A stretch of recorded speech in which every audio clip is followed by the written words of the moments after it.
consumer science agent in Sumner County. So I'm in Gallatin, and I know people are from various counties on here, but I have been doing some canning classes the past 2 summers, and so I really didn't do anything before that, but I've learned a lot in the trainings I've done and just doing it in my job. So, like he said, we'll start talking about food preservation in general, and then we'll move into specifically canning. I have Melody on here who's done a few classes with me. Shout out to her. But I'll just start sharing my screen and bear with me as we, move from this PDF to PowerPoint, but if you, we're going to go through, like I said, a PDF and then 3 PowerPoints if we have time.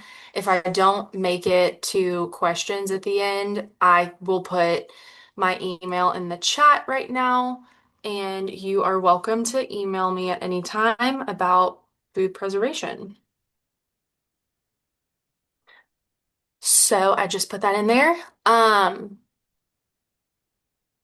We'll go ahead and start. Does anyone have experience in food preservation or canning? Anyone want to say anything? No pressure. Um, all right. I do. So let me share my screen.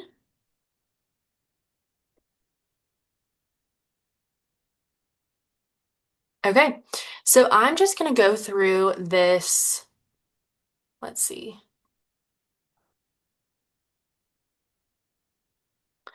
This handout. This is just talking about if you haven't done any food preservation, just kind of a definition. So, preserving food using recommended methods can prevent contamination and helps maintain quality. Molds, yeast, and bacteria can cause food to spoil. Enzymes in fruits and vegetables must be inactivated to prevent flavor and texture changes. There are the there are the three main ways to preserve foods at home: canning, freezing, and drying. The method you choose depends on which suits your needs and whether or not there are safe guidelines. For example, there are no guidelines for canning corn on the cob. Freezing is a safer choice. So, like it says, we don't have a safe way to can, so we just recommend freezing. But that is what we're talking about in this presentation, just going through canning, canning tips, freezing, and drying on this handout.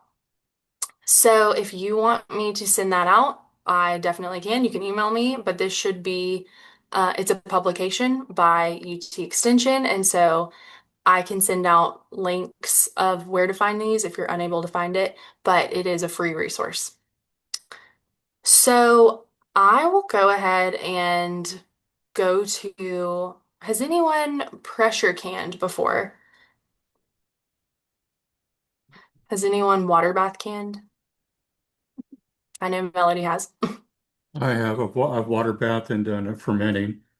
Okay, awesome. Thank you, Ross. Um, so my first PowerPoint is just going to be the 10 best practices of home food preservation. So let me get this in a PowerPoint or in a presentation.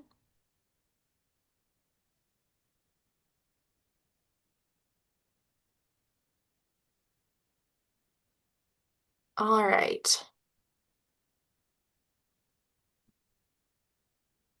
So y'all can see the slide, right? Okay, just want to make sure. So 10 best practices for home preserved foods. So food spoils or loses quality. I think everyone knows that, but most fresh foods have a high percentage of water, which makes them very perishable. And so they will spoil or lose quicker because of the growth of undesirable microorganisms, physical damage, and chemical changes. So microorganisms live and multiply quickly on the surfaces of fresh food and on the inside of bruised, insect damaged, and diseased foods. Physical damage can also cause food spoilage. Bruising and punctures cause food to spoil as well as water loss and wilting.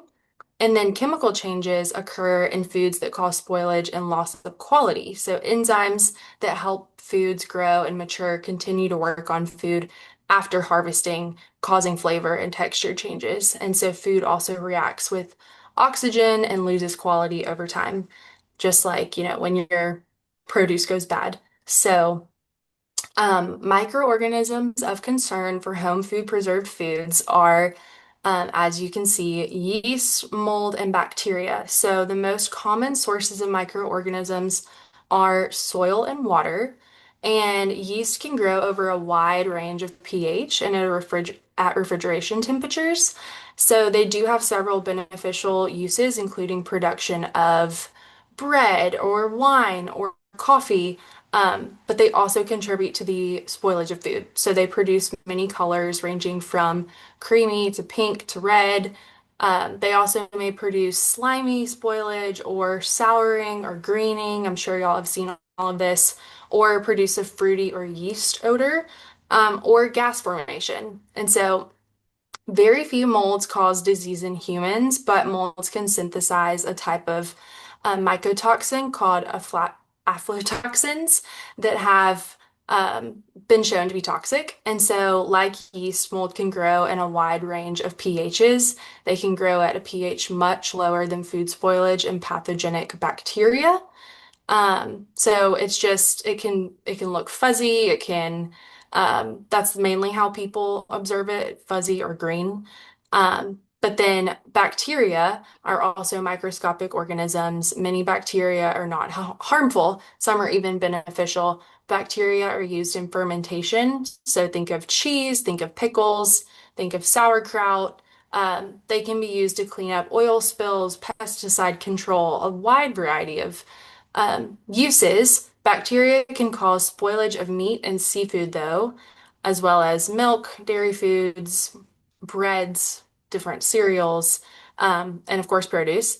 And so they may or may not produce a gas. They may produce an abnormal odor or cloudy liquid. They can also cause cans to swell and burst. So the reason I'm saying this is just when you are starting to preserve foods, this is what we're on the lookout for.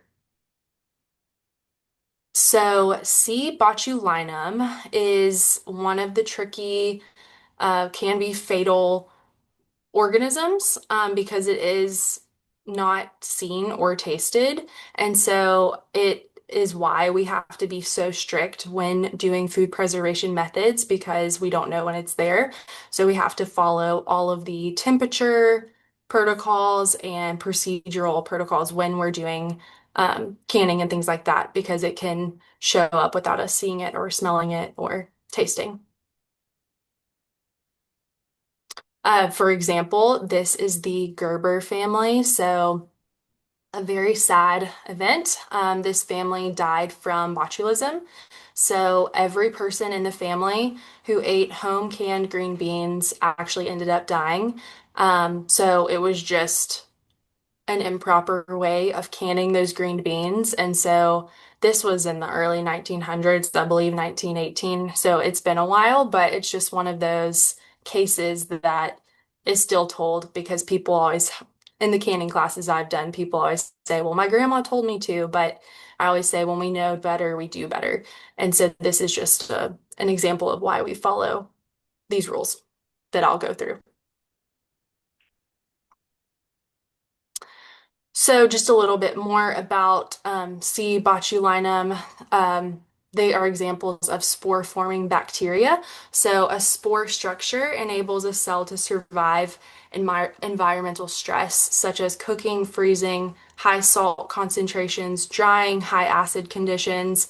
When a vegetative cell experiences environmental stress, it forms a spore structure. When conditions are favorable to the microorganism, the spore turns into a vegetative cell. And in this case, the vegetative cell grows in the food and produces the toxin that causes botulism. So it takes a really high temperature to get the spore to be destroyed. So that's why we use pressure canning for some types of foods instead of just water bath canning, which we'll get into. So, your goal when canning is to preserve food so that it maintains quality and is safe to eat. Um, so, this is where we'll get into the 10 best practices for canning food safely. So, using up-to-date methods, when you hear extension agents and the USDA recommend up-to-date methods and tested recipes.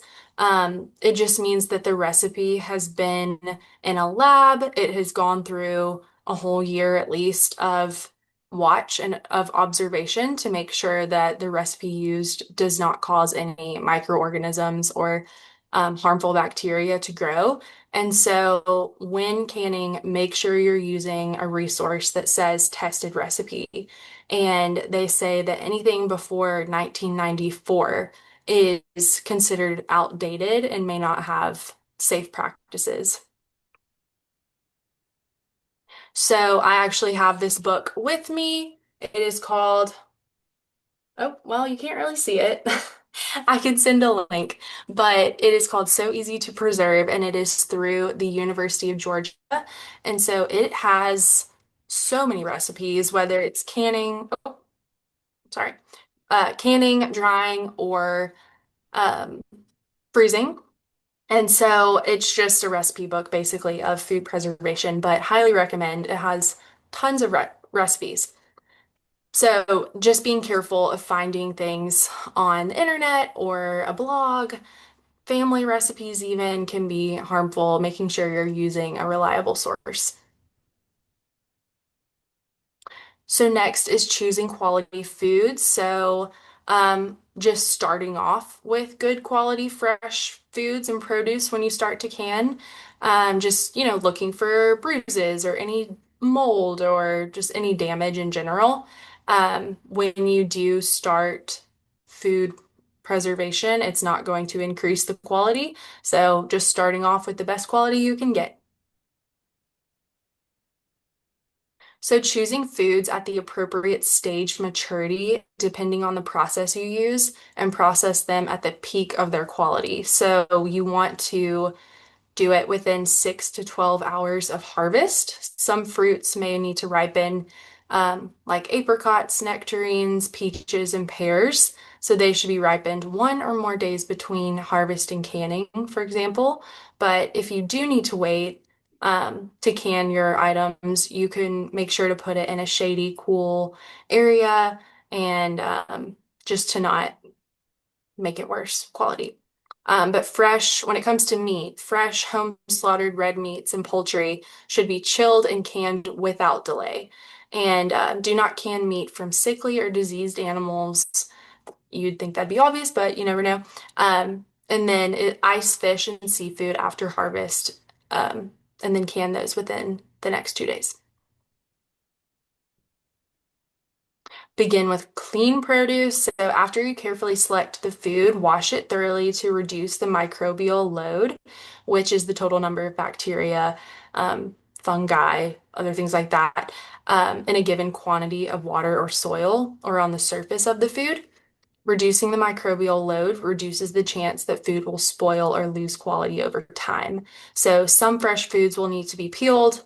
Whether or not a food has a peel can affect the processing time needed to kill harmful microorganisms. So just whatever's in the recipe is what you should do. We always say recipe is Bible. So, fruits and vegetables have enzymes that, in the presence of oxygen from the air, catalyzes the formation of brown pigments. How much you can reduce the level of browning when you treat foods depends on what you're treating the foods with and its concentration. So, to be sure you maintain optimum color and flavor of produce, don't unnecessarily expose prepared foods to air.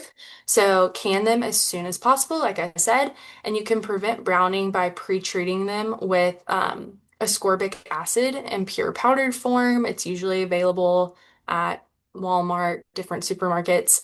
And I can send you information on that if you want, but 1 level teaspoon of pure powder weighs about 3 grams. And so using 1 teaspoon per gallon of water is the proper treatment solution.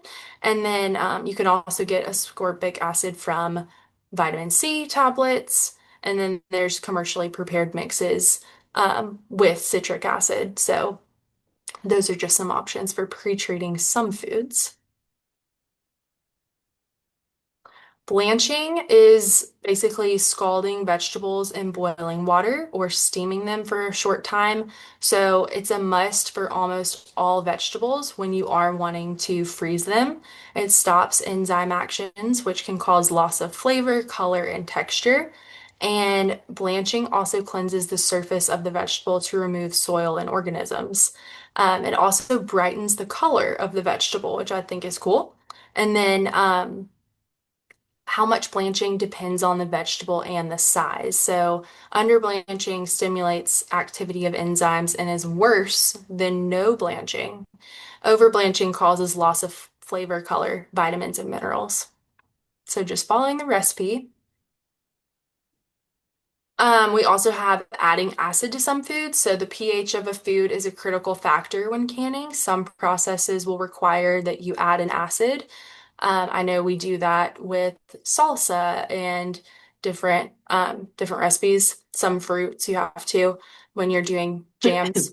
But to lower the pH, you can add an acid, which prevents the growth of microorganisms. So the acidity of the food is critical. So except for figs and tomatoes, fruits have a lower pH and are higher in acid. And so these can be used with a water bath canner for this reason, where vegetables and meats are also like soups and stocks and things like that have a higher pH, and so they're lower in acid and they need to be canned in a pressure canner. And so it's not safe to use a water bath canner when you're doing meats and vegetables. So hot packing foods, basically many foods need to be hot packed. This means the food is cooked before it is packed in the jars. So this removes air from the food, shrinks the food, helps keep the food from floating in the jars, if anyone's canned and noticed that. It increases the vacuum in sealed jars and improves shelf life. So an advantage of hot packing is that you can add more product to the jar. You're not having to, use less. The food shrinks as you remove the air. In a raw pack, the food is unheated before you put it into the jar. So recipes may have only a hot pack process, or they could have a raw pack as well. They have an option. So it's okay to choose either one if there is an option, but if you have a specific direction, you should follow that one. Using two-piece lids and mason type jars. So using the right jars and self-sealing lids will help ensure that your jars will not break under high temperatures used in canning. So you want to create that quality seal. I know that a lot of people used to use the wax paraffin um, seals, and that is no longer recommended just because it can create room for microorganisms and bacteria. But just wanting to get that ring and lid two-piece combination just for food safety reasons. Um, some people like to use mayonnaise jars, old jars. Um, these are typically designed by manufacturers to be used once. It can weaken the jars when you use utensils to remove the contents. It's recommended that you use jars that are specifically designed for canning. And so they're made to be reused, made to withstand high temperatures without breaking. So just check each time that you don't have cracks or nicks in them and that you have a good seal, which I'll get to what that means. Um, Currently, two-piece lids are recommended for home canning, like I said, and you can see blogs and advertisements for other kinds of lids. They may work fine, but we don't have enough information that they'll perform well from lab tests done. So we are currently unable to recommend anything other than the two-piece lids. Antique jars with zinc lids and wire braille jars are not recommended. They look nice, but these types of seals may frail and food will spoil.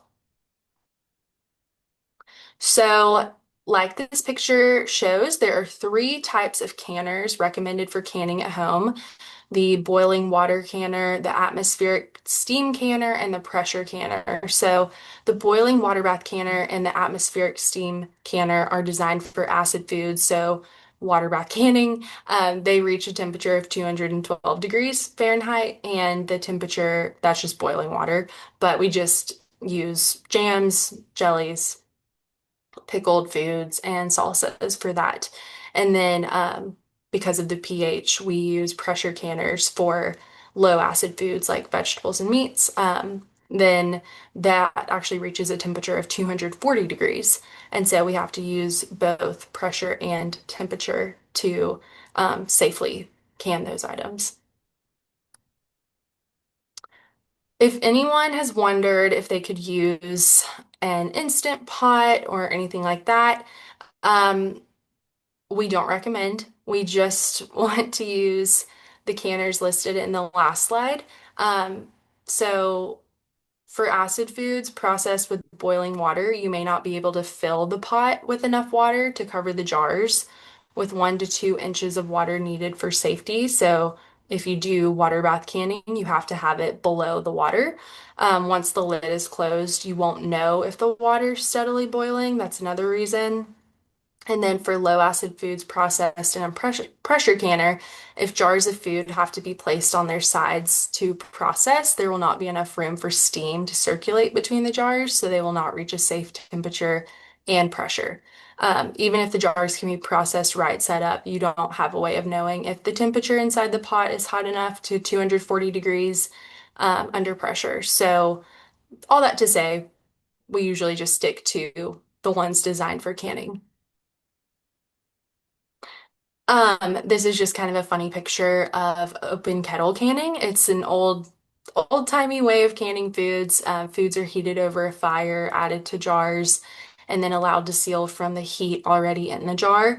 It may seem like the jar seal, it's fine, but this could be a risk for botulism just because we don't know if it's sealing correctly, and um, it's just not recommended at this point. Another thing, dishwashers, ovens, and microwave ovens are unsafe for canning. I know some people have tried that, but it is not a tested way to destroy microorganisms. So, how you store your canned foods can affect how long they last before they begin to lose quality. And so, if you store them in a clean, cool, dark, dry place, um, temperature ranging from 50 to 70 degrees, that is ideal. So, avoid storing them in a warm place or, a shed in the summer. It just gets too hot. Near hot pipes, near a furnace. Of course, direct sunlight wouldn't be great, and so they just lose quality quicker when they are in warmer environments, and so they could spoil, and you might see some mold or something form. So if the storage temperature is too high, they can be at risk for botulism as well. And another note is just that loss of nutrients can happen when it is near high temperatures. So that's basically PowerPoint number one is just the 10 best practices. So use up-to-date methods, tested recipes, choose quality foods, begin with clean produce, pre-treat some foods if it's in the recipe, blanch vegetables before freezing, add acid to some foods, again, if it's in the recipe, hot pack mini foods, use two-piece lids and mason type jars, process food safely, and then storing properly. So that's kind of a 1 through 10 list. Having said that, I am going to go into pressure canning. So let me just switch PowerPoints really quick. I'm going to stop sharing.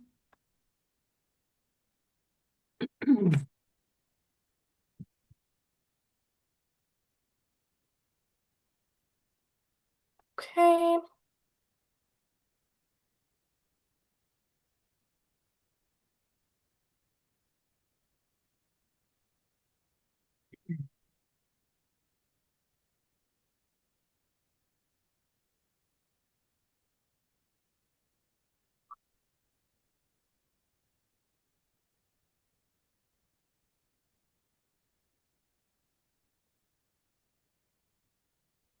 Okay. Apologies for it taking a little bit longer. All right. Make this into a power or a presentation. Okay. So I did the hard one first, or just the more extensive type pressure canning. So we are just going to talk about how pressure canning prevents botulism, parts of new pressure canners, and how to pack jars. Also how to pressure can in general.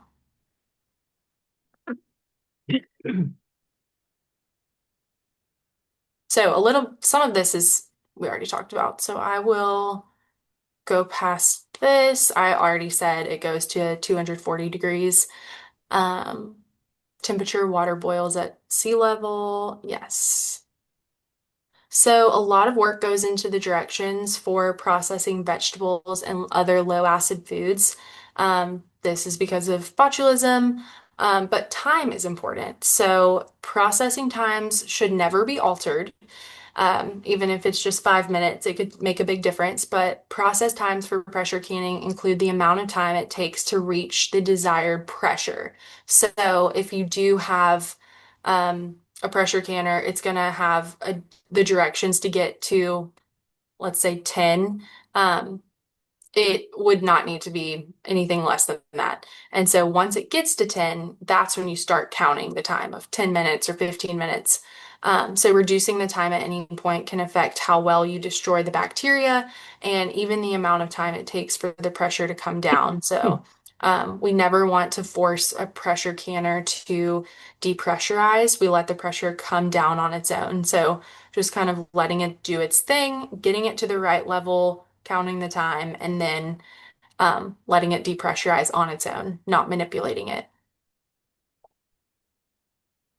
So I don't know if anyone's seen this. We have one in our office, but it is an old pressure canner. So they've been redesigned throughout the years. This is probably one before the 1970s when they changed it from the big clamp, but the thick walls were meant to. It just took more time to depressurize and cool, and so they changed it. But some people like to still use these because it's a family heirloom or it was from an antique shop or, um, just various reasons. But it's not necessarily bad. It's just, it could be tricky if you lose the instruction manual or you lose a part to it and you have to order it. So it's not forbidden, but just could bring up challenges.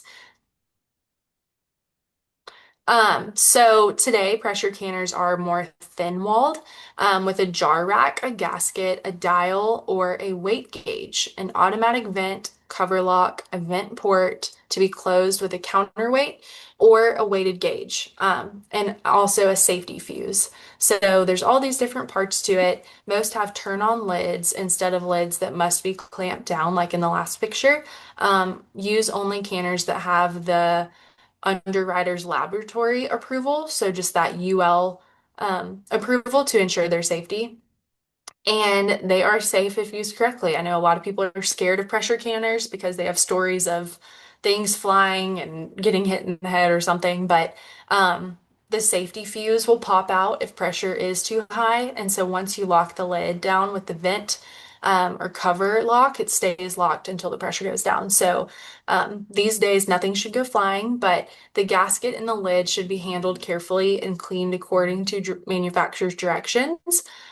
Nicked or dried gaskets will allow steam leaks during the pressurization of canners, and so gaskets in older models might require a light coat of vegetable oil once a year just to prevent that.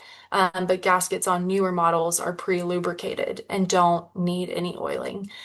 So check with the canner's instructions to see if it's lubricated or not.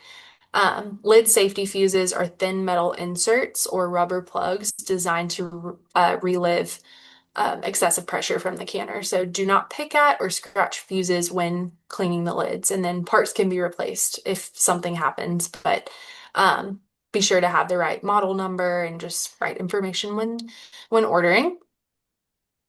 Weighted versus dial gauge canners. So weighted gauge models exhaust tiny amounts of air and steam each time the gauge rocks or jiggles during processing. So they control the pressure and do not need checking for accuracy. The sound of the weight rocking or jiggling indicates that the canner is maintaining the recommended pressure. So the disadvantage of weighted gauge canners is that they cannot correct precisely for higher altitudes. So if an altitude is above 1,000 feet, they must be operated at a canner pressure of 10 instead of 5 or 15 instead of 10 psi, just because that does change the processing time and the amount. I don't know if that affects anyone listening, but I know in Gallatin it's not, um, we're not above, we're not too high up, but if you were in the mountains or somewhere, that could affect things. Some people like to use the dial gauge because they feel more confident when they can see the dial on the correct number. So, this does need to be watched to see if it does maintain a constant pressure. And so you just have to check it a lot and just making sure it's accurate each year. I have I'm sure your extension office does as well, but in my office, I have a um, dial gauge checker. It's like an accuracy piece of equipment. And so you can bring it into your extension office and we can check it to make sure that it is still up to date and reading the correct number. So small pressure cookers. So there is not a current recommendation. There's not a current recommendation for small pressure cookers. The recommendation for using USDA pressure processes for low acid foods is to use a canner that holds at least 4 quart-sized jars standing upright.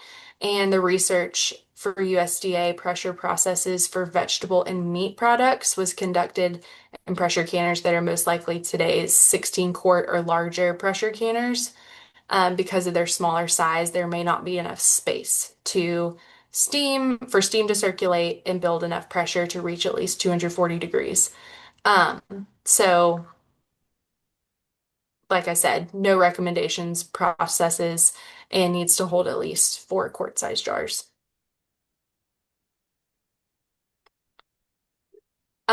Today's pressure canners are safe to use. However, there are two serious errors that can occur, not increasing the pressure in high altitudes and not exhausting air from the canner. So I already kind of said this, but just making sure you are changing the processing time for different altitudes. If you have questions, you can ask me about that if you forget these numbers.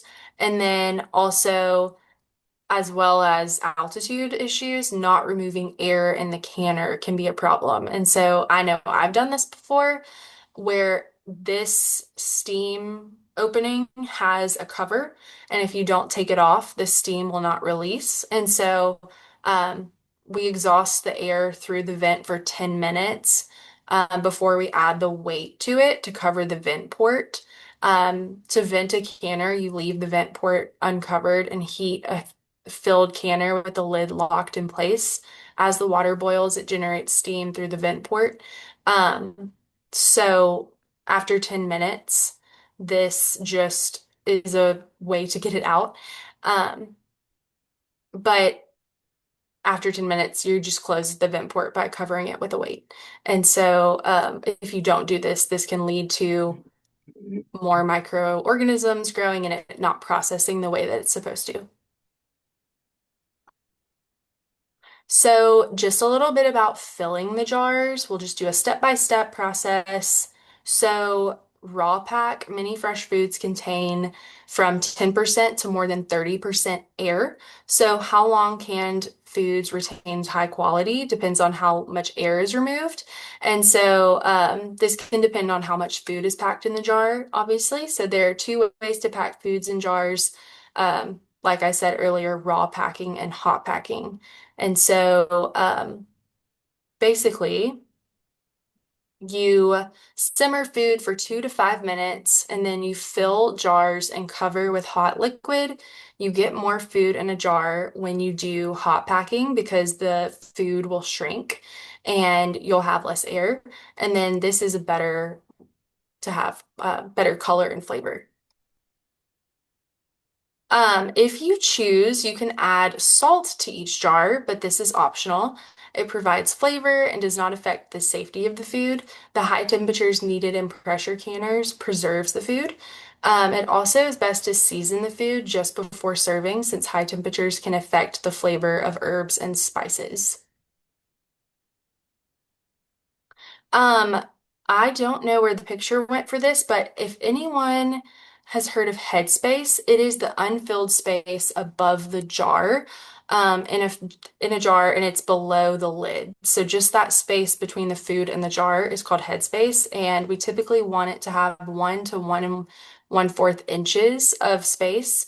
That's just so it can expand, it can have room for processing and forming that vacuum in cooled jars. And so if you don't leave enough headspace, food can expand and that'll interfere with the seal. If you have too little headspace, processing time may not be long enough to drive out the air.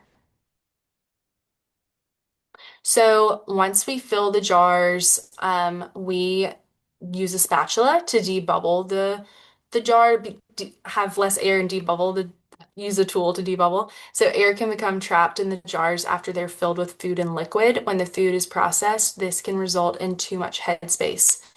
So we just go around each jar and adjusting the headspace after if it has changed after debubbling. And then we also always make sure to wipe the rims. And so once you use the debubbling tool, you use a damp cloth or a towel to get any liquid that might be on that jar because it can affect the seal. So applying lids, you want to apply lids to the jars and like I said, the ring and the lid itself.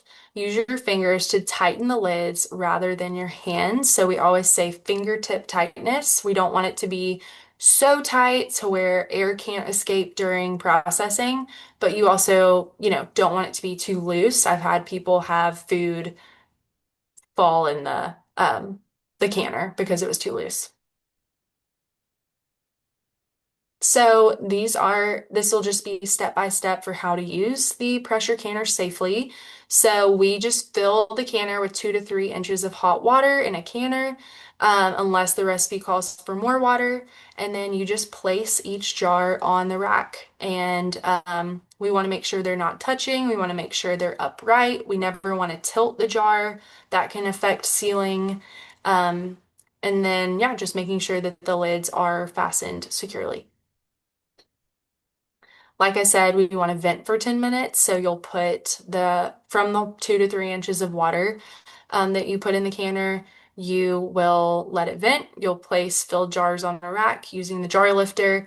Um, and then you want to make sure to not turn the temperature up too high, but do not place the weight or counterweight on the vent pipe. Place the weight on the vent port. The canner should pressurize in about 3 to 5 minutes. Then you'll just begin timing. And then when the weight starts to rock or jiggle, that's when you start timing it.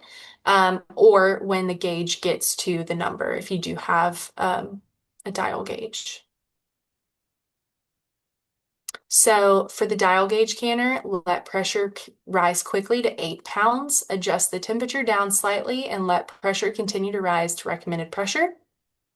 And with a weighted gauge, you just let it get to where it's jiggling. And like I said, you just start timing it then.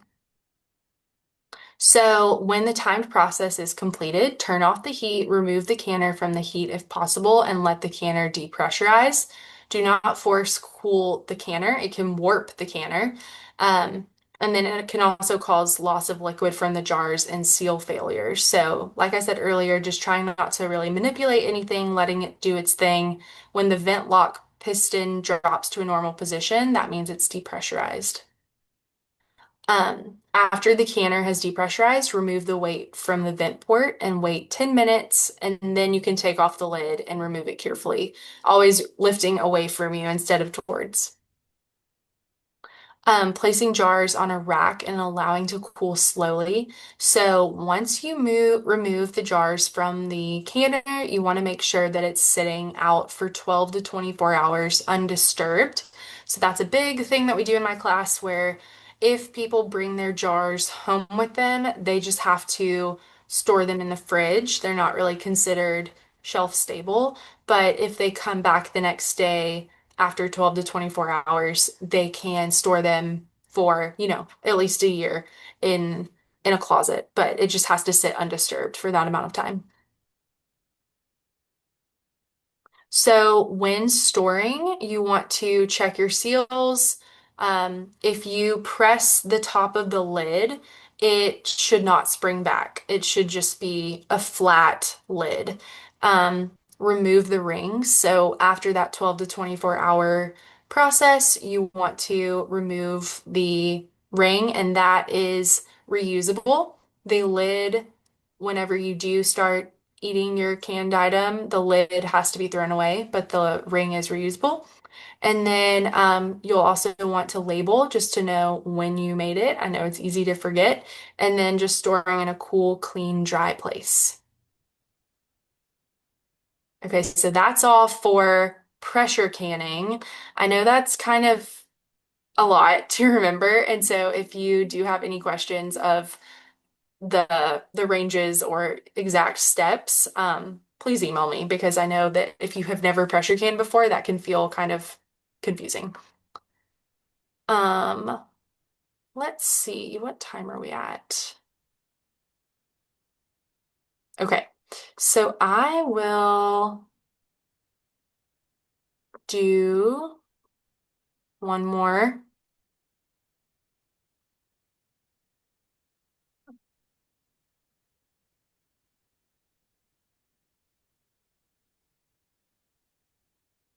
Okay, I see Dale has a question. Thank you. Just real quick question. Do you have to remove the rings or can you leave those on through the in the pantry until you use it? I have always been told remove the rings. Okay. Um, just another one of those. I feel like there's a lot of steps in canning where I am not a type A person, but you have to be just because of those food safety factors. But just with the after processing it and how it can, have that vacuum, you're not able to see if any microorganisms or bacteria have grown when you have the ring on there. And Okay. so it's just for seeing if anything has grown in 10-4. that headspace. Okay. Thank you, ma'am. Yep, you're welcome. All right. And I'll go through this quick because I know we're getting low on time.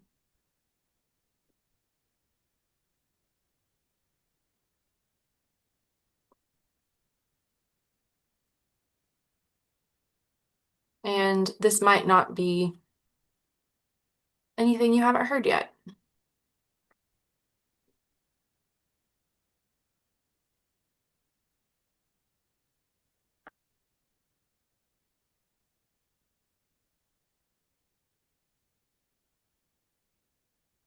Okay, so you have heard about yeast, mold, and bacteria. So with water bath canning, like I said, jellies, jams, fruits, pickles, and salsas, all of those things are an more acidic food, and so they have a lower pH. So that just means they don't need a pressure canner. They can be canned in a water bath canner. So just using temperature instead of pressure. So this, said the same thing. It is 212 degrees, so just get it to a boiling, and then once it's at that boiling temperature, you start the timer. Just a little bit more about altitude. If it's over 1,000 feet above sea level, making adjustments, that'll be in the directions. You'll have to just add more time to your processing time once it's in the canner. So a lot of people are, I did pressure canning first because it's just more intimidating. But a lot of people enjoy water bath canning more because it's just easier, less things to think about. Basically, it's just the canner, and then you have a rack, and then you fill the canner with at least 1 inch of water over the jars. And then you get that to a boil.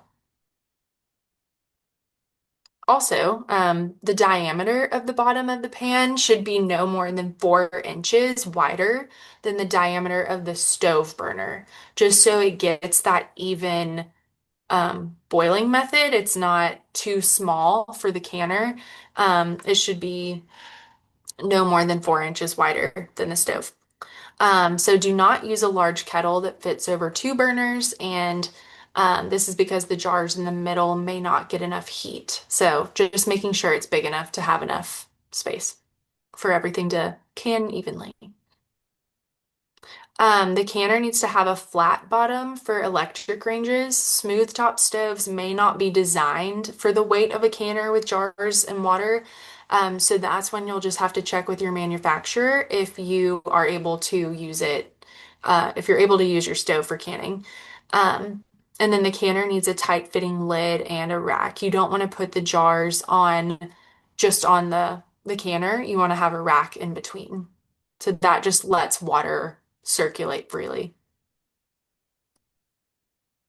So before you start preparing your food, you want to fill the canner with clean hot water, and you want to preheat the water to 140 degrees um, for raw packed foods and 180 degrees for hot packed foods. So you can start doing this while preparing the food for the jars before the water's heating. And then begin preparing the food for the jars while the water's heating. Like I said, pay attention to proper headspace, wiping rims, and releasing excessive air. So same thing as pressure canning with that. And then we want to load one jar at a time. You don't want to tilt it. Just, moving slower instead of trying to do two at once. And you might need to add more water as needed. So just having enough at all times to have 1 to 2 inches of water above those jars. So you could have an extra pan of hot water just ready to go if you need. Set the heat to the highest position over the canner and heat until the water boils vigorously. So you want it at that rolling boil. Start the timer at that point. If the water stops boiling at any time, you do have to restart and just reprocess.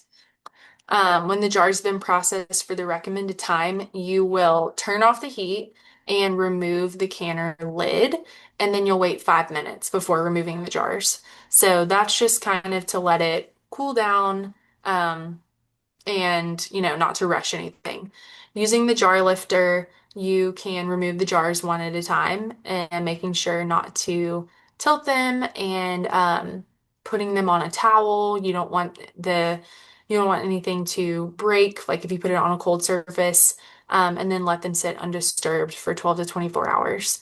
Um, do not tighten ring bands on the lids or push down on the center of the lids until they're completely cooled. So, like I said, once you have that 12 to 24 hours, you can move them, you can remove the lids and then check the seal.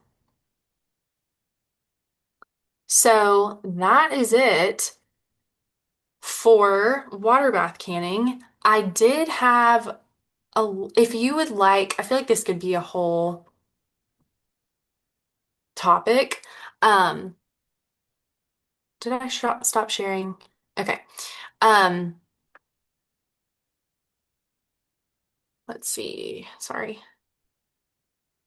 Just making sure I was not sharing anymore. Okay. If you want more information on the Tennessee Food Freedom Act or cottage food laws, if you are a canner, if this is something that you're really interested in, I have a whole slideshow. I don't know if I can talk to you, Cody, about doing this, but I have information on selling this and making it a business and what the new laws are, what the new codes are of like what's acceptable to sell from your house. And I just think that's really interesting of, labeling requirements and all of that. So if that is something you're interested in, let me know.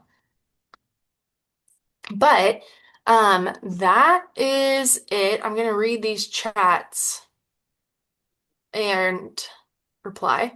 But any other questions before I get to these? Yeah, so if anyone's got any questions, make sure to speak up now. But also available anytime on email, and then I can I'll put in my work phone number as well. You can call our office anytime um, to ask questions. Well, we really do Thank appreciate you. you coming on here and speaking for us. Yes, thank y'all so much for listening. Um, it was so easy to preserve, so thank you to whoever sent that in. Yep, by the University of Georgia. So, all right. And I have that book too, Adeline, and it's a really good book. It's so helpful. Yes, I tried to show y'all, but it's blurry, but it's a good one. Lots of recipes, and so highly recommend. But thank y'all so much for listening, and that's all I have. All right. Well, if no one has any questions, Alan, once again, thank you for agreeing to speak for us and being willing to kind of switch our plan around. And Yep. I will send a thing out to everybody and see what they see how they feel about the what was it, Food and Freed Act? Yes, the Tennessee Food Freedom Act, or just Food the Freedom. cottage food laws. I know I get asked about that a lot, so I know there's a lot of questions with the new updates. We did have a question in the chat. What about the Ball Blue Book? The Ball Blue Book. I'll be honest, I have to look that up. The ball Um, bell book, the ball book, preserve. Have you looked at that book? I don't know. I have not. Let me make sure I haven't, but I've got that book too. you do. Okay. I'll, Uh-huh. I'm sorry, Ross. I will get back to you on that. Um, I can't remember which one that is. I've got it on my, It's put out by the Ball Canning Company. yeah, Okay, from the well, ball then I'm sure cleaning it's company. great. I think, everything from them is tested and recommend like a reliable source, so it should be great. Okay. All right. Well, if there's no other questions, thank y'all so much for joining us tonight. We really do appreciate y'all hopping on and being here. So I will send out the link to this video tomorrow as soon as I get it uploaded. So Thank y'all so much for listening, and I hope y'all have a great night. Thank you, Adeline. thank y'all.